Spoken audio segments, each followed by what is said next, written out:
اچھا ایک چیز پہ اور غور کیجئے، کبھی ہم بڑی تگودو کرتے ہیں، کوشش کرتے ہیں، کرنی نہیں چاہیے کہ جانور بے عیب ہونا چاہیے، واقعی ہونا چاہیے۔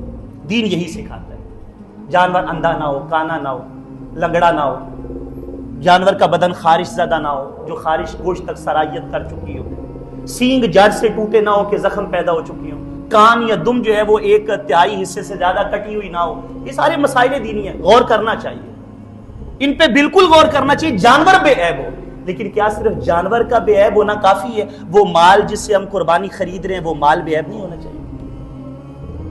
قربانی کیا ہے؟ فارمیلٹی تو نہیں ہے، رسم تو نہیں ہے جس کو ہم نے پورا کرنا ہے، یہ تو عبادت ہے، اور عبادت کے اندر تو ہر پہلو دیکھا جاتا ہے۔ تو جس طرح قربانی کے جانور کا بے عیب ہونا ضروری ہے، اسی طرح وہ مال جس سے قربانی خرید رہے ہیں اس مال کا بھی بے عیب ہونا ضروری ہے۔ آقا کونین صلی اللہ علیہ وسلم نے ارشاد فرمایا، ان اللہ طیب ولا يقبل الا طیب، وہ پاک ہے اور پاک ہی قبول کرتا ہے، وہ خود پاک ہے اور پاکیزہ شے قبول کرتا ہے، نجس چیز کو وہ قبول نہیں کرتا۔ اس لیے تقوی یہ ہے کہ جانور بھی بے عیب ہو، مال بھی بے عیب ہو، اور انسان کا ضمیر بھی گناہوں سے پاک ہو جائے۔